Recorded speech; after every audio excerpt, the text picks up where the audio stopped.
السلام علیکم ورحمۃ اللہ وبرکاتہ۔ ایک بہت اہم سوال یہ ہے کہ اگر ہم گھر میں موجود ہیں، اچانک ہمیں کوئی گھر سے گوشت کا ٹکڑا ملا، اچانک ہمیں کوئی بکرے کی سری مل گئی، اچانک دیکھا خون کے چھینٹے پڑے ہوئے ہیں، اچانک ہم نے دیکھا کوئی مختلف قسم کی دالیں مکس ہمارے گھر میں کوئی پھینک گیا ہے، اچانک ہم نے دیکھا ہمارے کپڑے کٹے ہوئے ہیں، تو ایسی کوئی چیز ملے جو جادو زدہ ہے، یعنی دل یہ فیصلہ کرے کہ یہ کوئی شیطانی حرکت ہے، شیطان کی طرف سے ہے، جنات کی طرف سے ہے، تو اب ہمیں فوری کیا کرنا چاہیے؟ ان چیزوں کو ہم خود اٹھا کر گھر سے باہر پھینکیں، یا دوسری صورت میں ایک اور صورت ہے کہ ہم کسی روحانی علاج کرنے والے سے رابطہ کریں، وہ روحانی معالج صاحب آئیں وہی اٹھائیں؟ کیا ہم ان چیزوں کو خود ہاتھ لگا سکتے ہیں؟ یہ بڑا اہم سوال ہے۔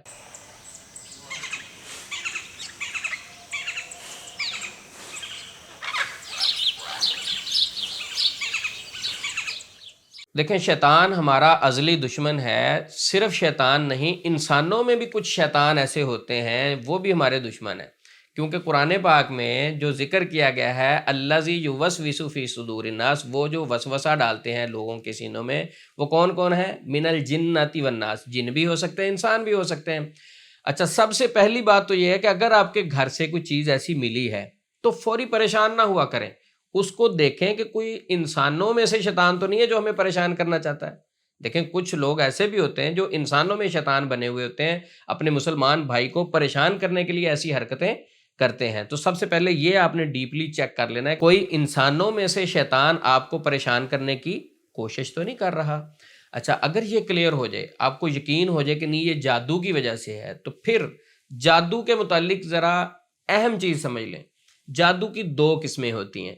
ایک وہ جادو ہوتا ہے کہ جادوگر وہ عمل کرنے کے بعد جنتر تنتر منتر، یہ ان کی اپنی لینگویج ہے، وہ اپنا عمل کرنے کے بعد، پتلا بنانے کے بعد اس کو بڑا خفیہ طریقے سے دفن کر دیتا ہے، جس طرح کہ وہ حدیث مبارکہ میں بھی ہے نا، نبی پاک صلی اللہ علیہ وسلم پر جادو ہوا تو زروان نامی کنویں کے اندر، زروان نامی کنواں جو تھا اس کے اندر آپ صلی اللہ علیہ وسلم کے بال مبارک لے کر اس پر جو جادو کیا گیا، وہ تو ایک امت کے لیے میسج تھا نا کہ اگر امت میں کسی کے اوپر جادو ہو تو اسے کیا کرنا چاہیے۔ تو سمجھنے کی بات یہ ہے کہ ایک وہ جادو ہوتا ہے کہ جو دفن کر دیا جاتا ہے، جو بڑا خفیہ رکھا جاتا ہے، بڑا چھپا کے رکھا جاتا ہے، اس کو ظاہر ہونے سے بچایا جاتا ہے، وہ جادو ہوتا ہے خطرناک۔ یعنی اگر خطرناک جادو آپ پر ہے تو وہ بار بار آپ کے سامنے اوپن نہیں ہوگا، اس کو بڑا چھپا کر جادوگر رکھتا ہے۔ دوسری کیفیت یہ ہوتی ہے کہ آپ کے سامنے بار بار ایک جادو اوپن ہو رہا ہے، مثلا مختلف دالیں آپ کے گھر میں گر رہی ہیں، وہ آپ کے سامنے اوپن ہو رہی ہیں، آپ کے گھر میں خون کے چھینٹے گر رہے ہیں، یہ آپ کے سامنے اوپن ہو رہا ہے، اور آپ کے گھر میں گوشت کے ٹکڑے گر رہے ہیں، یہ آپ کے سامنے جادو اوپن ہو رہا ہے، کوئی جانور مرا ہوا مل گیا، آپ کے سامنے جادو اوپن ہو رہا ہے۔ تو سمجھنے کی یہاں ضرورت یہ ہے کہ اگر آپ کے سامنے جادو بار بار اوپن ہو رہا ہے، آپ روم میں گئے تو اچانک دیکھا بال کٹے ہوئے پڑے ہیں، آپ خوفزدہ ہو گئے، دوسرے روم میں گئے دیکھا دالیں گری ہوئی ہیں، پریشان ہو گئے، ایک ہفتہ گزرا تو دیکھا دوسرے بیڈ کے پاس، گھر کے دوسرے روم میں بیڈ کے پاس گوشت پڑا ہوا ہے، پریشان ہو گئے۔ تو کیا آپ جانتے ہیں کہ وہ کتنا خطرناک جادو ہے؟ وہ جادو جو بار بار آپ کے سامنے اوپن ہو رہا ہے وہ اتنا طاقتور نہیں ہوتا، وہ اتنا خطرناک نہیں ہوتا۔ کتنا خطرناک ہوتا ہے؟ وہ صرف آپ کو خوفزدہ کرنے کے لیے جادوگر شیاطین سے ایسی حرکتیں کرواتا ہے۔ تو اس کا علاج صرف اتنا ہے، آپ نے خوف زدہ نہیں ہونا، آپ نے پریشان نہیں ہونا۔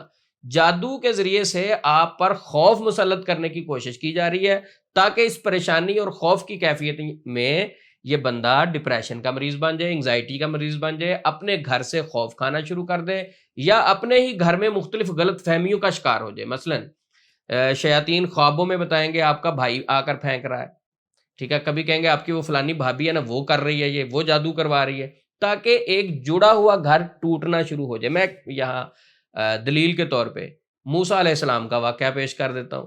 موسیٰ علیہ السلام کے سامنے جب رسیاں اور چھڑیاں پھینکی گئی تو کیا ہوا تھا؟ موسیٰ علیہ السلام کے سامنے رسیاں اور چھڑیاں پھینکی گئی تھی، قرآن کہہ رہا ہے، لیکن فیلنگ کیا آ رہی ہیں؟ موسیٰ علیہ السلام فیل کر رہے ہیں یہ سانپ ہیں اور میری طرف بھاگ رہے ہیں، تسعى، وہ میری طرف بھاگ رہے ہیں، اور اللہ رب العزت کیا فرما رہے ہیں؟ فَأَوْجَسَ فِي نَفْسِهِ خِيفَةً مُوسَىٰ، وہ رسیاں جو بھاگتی ہوئی فیل ہو رہی تھی، موسیٰ علیہ السلام دیکھ کے خوفزدہ ہو رہے ہیں، اندر ہی اندر سے ڈر محسوس کرنا شروع کر دیا، حالانکہ انہوں نے کچھ نہیں کرنا تھا، رسیوں سے کچھ نہیں ہونا تھا، صرف نظر آ رہی تھی اور خوف مسلط ہو رہا تھا۔ تو جب انہوں نے بھاگتی ہوئی رسیاں دیکھی خوف زدہ ہوئے تو اللہ رب العزت نے فرمایا قلنا لا تخف انک انت الاعلی، ان سے ڈرو نہیں، یہ کچھ بھی نہیں کر سکتا جادو، آپ ہی غالب رہو گے۔ تو یہاں بات یہ سمجھ آتی ہے کہ اگر آپ سچے اللہ کے بندے ہیں، آپ اذکار کرتے ہیں، آپ دعائیں پڑھتے ہیں، تو پھر آپ یہ جادو سے نہ ڈرا کریں۔ اللہ کا واسطہ ہے، اللہ کا واسطہ ہے کہ اگر آپ کا سچا ایمان اور یقین اللہ پر مضبوط ہے اور نبی پاک صلی اللہ علیہ وسلم سے آپ سچی محبت کرتے ہیں اور نبی پاک صلی اللہ علیہ وسلم کی سکھائی ہوئی دعائیں پڑھتے ہیں، نماز پڑھتے ہیں، تو خدا را جادو سے ڈرنا چھوڑ دو۔ بہت سارے لوگوں پر جادو اتنا اثر انداز نہیں ہوتا جتنا ان کا اپنا خوف ہی اثر انداز ہو جاتا ہے۔ تو خوف کے ذریعے سے آپ کو پریشان کرتا ہے جادو۔ وسوسہ کیا ہے؟ وسوسہ ڈالتا ہے نا، یوسوسو فی صدور الناس، تو شیطان کا کام ہی وسوسہ ڈال کے خوف زدہ کر کے آپ کو مختلف غلط ٹریک پہ لے کے جانا ہے۔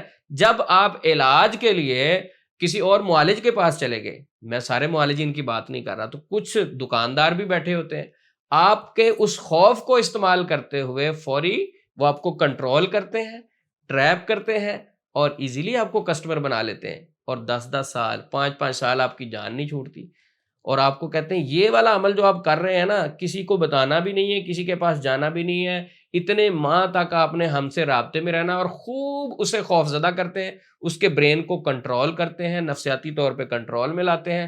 جب وہ دیکھتے ہیں کہ یہ ہنڈیا میرے لیے تیار ہوگی ہے خوف زدہ کرنے کے بعد، کہ یہ بندہ اب میرے لیے تیار ہے، اس کو میں جتنی دیر چاہوں لوٹوں، تو آپ کو خوف سے نہیں نکلنے دیتا۔ میں اپنی ہر ویڈیو میں یہ بات بتاتا ہوں، کوئی بھی ایسا معالج آپ اس کے پاس علاج کے لیے گئے، آپ کے خوف میں اضافہ ہو گیا۔ کوئی بھی ایسا معالج جو آپ سے پکچریں مانگتا ہے، کوئی بھی ایسا معالج جو مریض سے مریض کی مدر کا نیم پوچھتا ہے، کوئی بھی ایسا معالج جو آپ کو پریشان کرتا ہے، جادو جنات کے فضائل بیان کرتا ہے، جنات کی طاقتیں بتاتا ہے، جن یہ کر دیتے ہیں وہ کر دیتے ہیں، دیکھیں جادو جنات کا اثر ہے، لیکن معالج کا کام خوف پھیلانا نہیں ہے۔ معالج کے پاس تو آپ گئے تھے ہوپ لینے، امید لینے، ہیلپ لینے، وہ آپ کی پریشانی کو کم کرے۔